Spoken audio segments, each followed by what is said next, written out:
अरे खालवा में सूत के घटब जब जानी तो घोटे खाती कहवा से आई दाना पानी समझया लोग पे कैसे भराई हमारा लोग के कैसे भराई कैसे भराई समझया लोग पे कैसे भराई नहीं लाई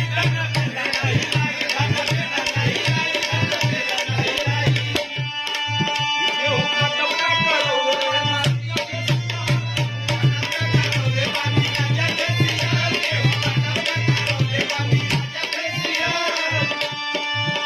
सब लेके आई कान बनवाई पिया के आई कान बनवाई पिया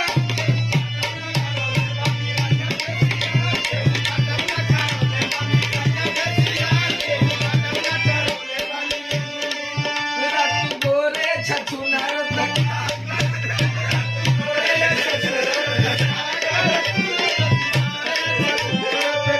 कर तू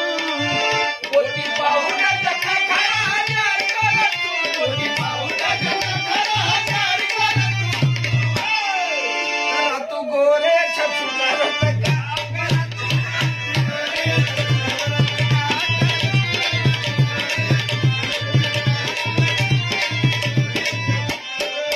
अरे पहले बालक सो अपना करियर सो खैले बाड़ का सब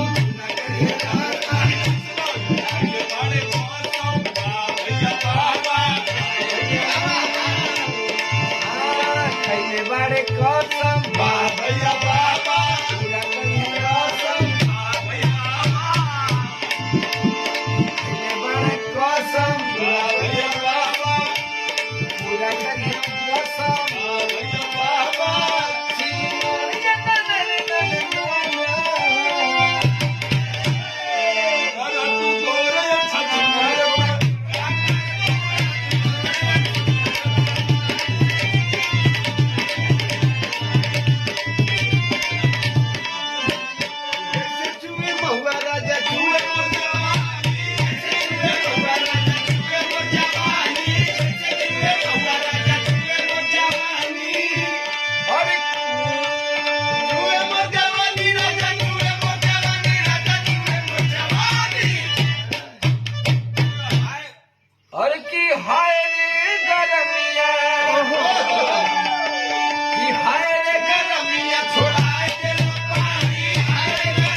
मनसैले बांधा बाई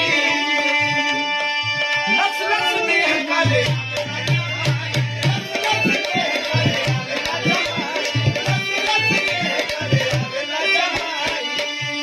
और कैसे जाके दुख अपन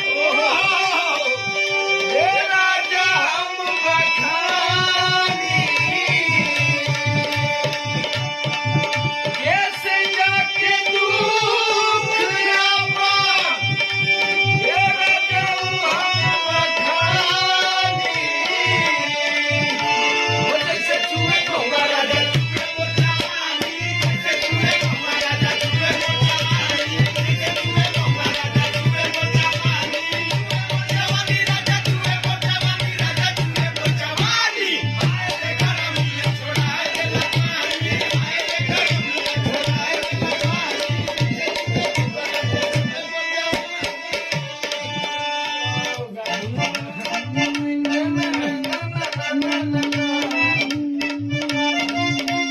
टूटत देहिया बधाता कलाई